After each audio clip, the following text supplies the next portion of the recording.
Welcome to the Cinnabar.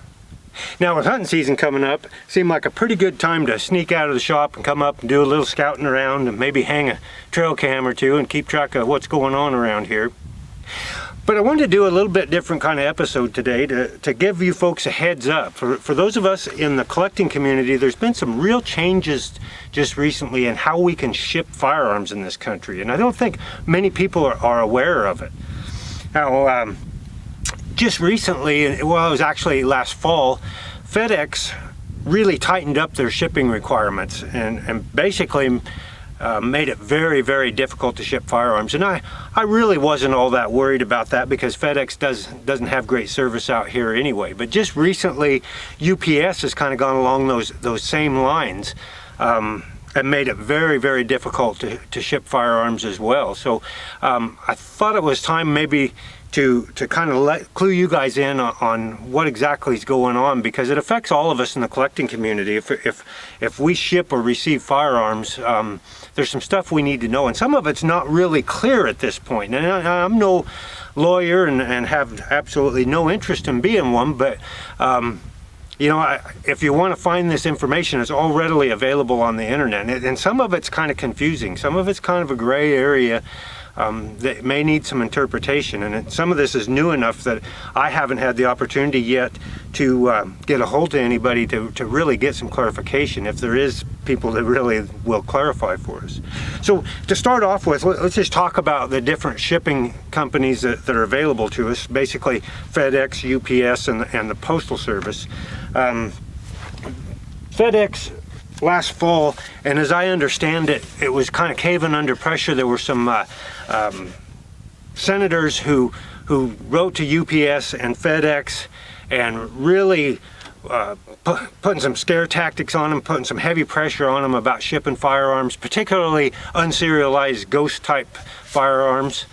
And so FedEx last fall came out with, and they're pretty clear about this. FedEx isn't quite as gray as some of the others. They say, now, only customers holding a federal firearms license and federal, state, and local government agencies may ship firearms with FedEx. And customers holding an FFL must enter into an approved FedEx firearm shipping compliance agreement before shipping any firearms. Also, you must be an approved firearm shipper with a signed contract on file with FedEx. And it goes on to say non-licensees are prohibited from shipping firearms with FedEx. So not only do they now require that you be an FFL to be able to ship a firearm, but you also have to have a contract with them, a signed contract to be able to ship firearms, even if you are an FFL. And as I understand it, I heard recently that it's quite a process, and it takes at least 2 or 3 months to get one of those contracts with FedEx. So they've effectively just kind of thumbed their nose at the firearms community and said, we just really don't want your business, is kind of how I take it. Now, one of the things I have noticed lately is that everything I get from Brownells, not only do I have to sign for it, but they have to take a picture of my driver's license. Even if it's not even a firearm or firearms parts, just some stuff for the shop, some bluing salts the other day came in. They had to take a picture of my driver's license and sign for it. I guess they're afraid to fall into the terrorist hands or something. But anyway, I'm not terribly impressed with that. Now, so like I say, I really wasn't that worried about FedEx because I didn't use them much anyway. But now UPS, and this has just happened within the last few days, has come out with something similar and maybe even a little worse than the FedEx. And it's been in the news some about UPS and an outfit in Florida that I think they were called like Ghost Firearms. They had Ghost in their name, and after this thing with the senators and the ghost guns, I think they kind of overreacted. They canceled these folks' account, threatened to seize anything that they had presently in shipping and destroy it, and on and on and on. So they came out recently and said that any firearms had to be serialized. But now they've gone even a step further, and here's where they've gone with it. It's very similar to the FedEx, although they leave a little more gray area. It says UPS accepts packages containing firearm products for shipment only as a contractual service and from shippers who are licensed importers, licensed manufacturers, dealers, or licensed collectors. So I would take that as being a Curo and Relics license you could ship.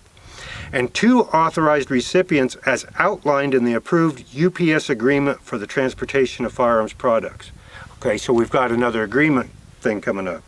To transport packages containing firearms products, the shipper must enter into an approved UPS agreement for the transportation of firearm products. So we've got the same thing going on now with UPS.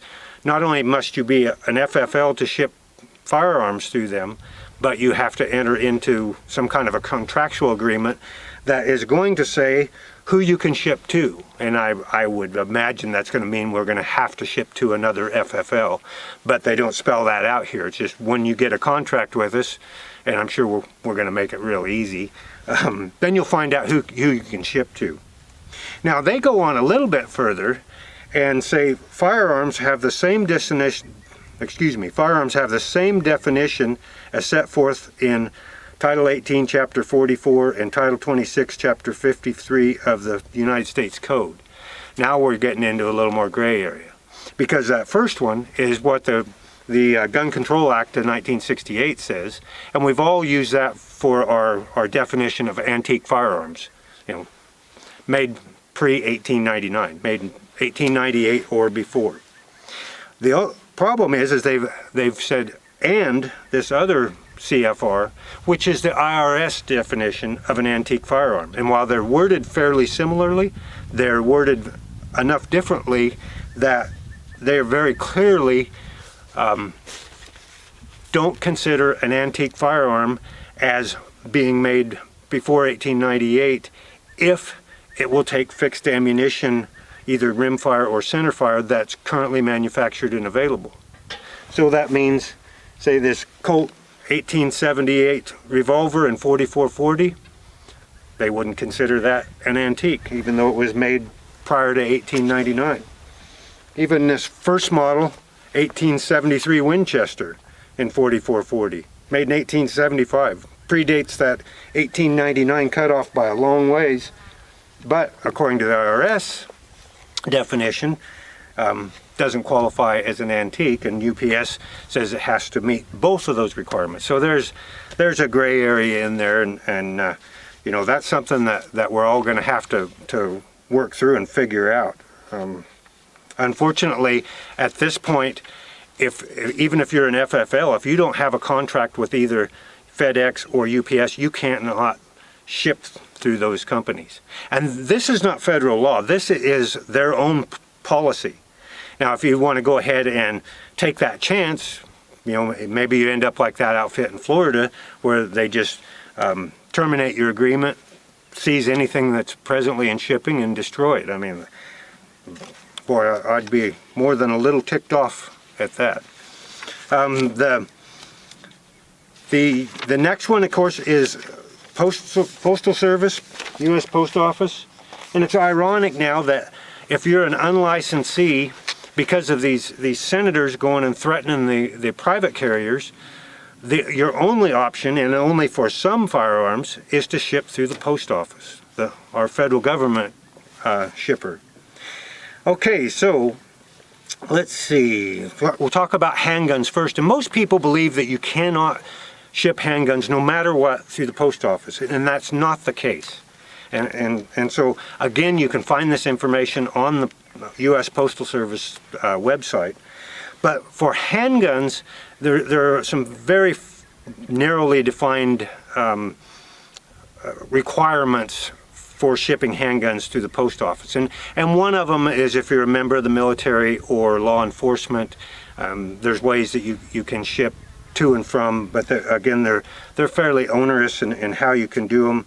The other one that kind of surprised me when I found this is that CNR holders can ship handguns to other CNR holders, but only if they are an antique. So even if it's a CNR eligible handgun, you can't ship it unless it's an antique. And then again, you get into this whole notion of what is an antique and what isn't, and whether the post office is going to use the Gun Control Act to the 1899 cutoff, or if they're going to say it can't use fixed ammunition. You know, that it's a difficult one. And it does go on to say that parts, handgun parts, as long as it isn't the frame or receiver, can be shipped through the post office. And of course, I think we see that quite a little bit, people shipping parts through the post office. And then of course it goes on to say that handguns may also be mailed between licensed manufacturers, licensed dealers, and licensed importers of firearms in customary trade shipments or for repair and replacement of parts. So FFLs can ship FFL to FFL, but they have to sign an affidavit saying that you know, this is a firearm and it's going to another federal firearms licensee or law enforcement or military active duty. They call that a Form 1508. Okay, now we get to rifles and shotguns, and then we get into even more gray area. Okay, so it says right off the bat with rifles and shotguns that unloaded rifles and shotguns are mailable. Okay, then it goes on to, subject to state, territory, or district regulations, rifles and shotguns may be mailed without restriction when intended for delivery within the same state of mailing. So if you're a non-licensee, you can ship within your own state, but you have to meet state requirements. You know, as well, most of us know California has some very stringent requirements, and you couldn't mail to just a private individual in California, even if you're mailing from California. In our illustrious blue state, we've gone the same way. If I mail to somebody else in Oregon, even as an FFL, it has to be to another FFL holder. Okay, so then we can go on. As a non-FFL, you can mail firearms to yourself in another state, which is if you're going on a hunting trip or something, you don't want to carry your firearm across the state, and there's some real specific requirements for doing that, and you need to look those up on the post office website. Okay, so it goes on to say mailing of rifles and shotguns between licensed FFL dealers, manufacturers, or importers are not restricted. So FFL to FFL is okay. Okay, so then rifles and shotguns may be mailed by a non-FFL to a FFL dealer, manufacturer, importer in any state. So if you're a non-FFL, say, and this happens for me a lot, is somebody wants to send a gun to come in to be worked on as a gunsmith, you can send a firearm from your state to an FFL holder in our state, across state lines, and that's okay. The gray area, and it isn't spelled out here, is as a gunsmith, if you send me a firearm, I can get it back to you without going through a background check and another FFL by federal law. What it doesn't say here is if that holds through post office requirements. So there's a gray area that I'll be trying to check up on here over the next week or so, trying to keep in front of this and keep legal, because the last thing I want to do as an FFL holder is break any federal law or any of the regulations of the shippers and have my accounts potentially terminated, or you know, some of my customers' parts or pieces or firearms confiscated and destroyed. Okay, so it goes on to say that CFRs, curio and relic holders may mail firearms meeting the definition of curio and relic domestically to licensed curio and relic collectors in any state. So CNR holders can mail to another state another CNR holder if it meets CNR requirements. So all this is a little confusing. It's all coming together right now where it's really, really difficult to ship. Now, even as an FFL holder now, until I get a contract with either FedEx or UPS, I can't ship firearms with either of those companies. So my only option is largely what is your only option if you're not a federal firearms licensee, is to ship through the post office. And I guess the post office is going to see a whole lot of new business, or a whole lot more business in firearms in the near future. And so for handguns, I can only at this point then mail to another FFL holder through the post office. So it's a difficult situation, and I think by design, I think everything to do with firearms right at this moment in time and with this current administration is being made more difficult. And I think, you know, people, they want to make it more difficult to be in the business of firearms, to have access to firearms, and there's ways they can do it without passing new legislation, and that's exactly what's going on. So one of the things that's a little disturbing to me when I was looking up the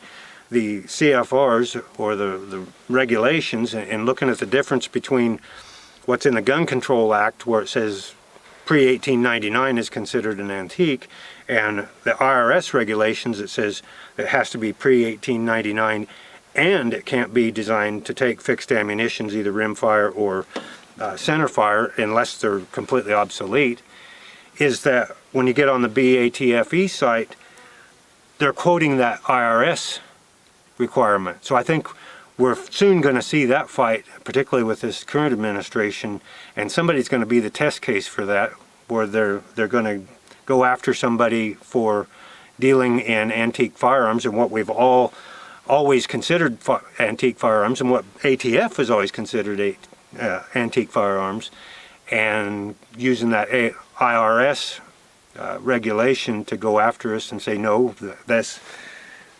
1873 with shooting 4440 is now no longer considered an antique. And I know there is some gray area in the way it's written, and there are some people who currently believe, even with the Gun Control Act, that this would be not considered an antique. But most of the rest of the industry, and ATF up to this point, has considered a rifle like this or a handgun like this as being antiques.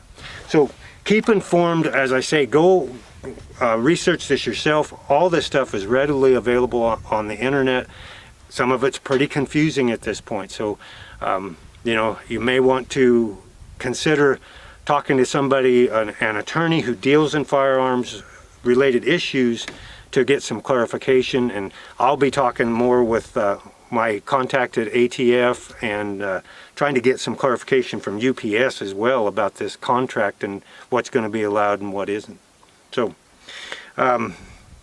not a real fun subject. Things are getting more difficult and more difficult in the firearms industry, and that's probably the way it's going to be in the future. But we have to keep on top of this stuff, and hopefully we can get an administration at some point that is a little more firearms friendly. But it seems to be going that direction, the opposite direction, more and more. So, have a great weekend. Until next time, happy trails from the Cinnabar.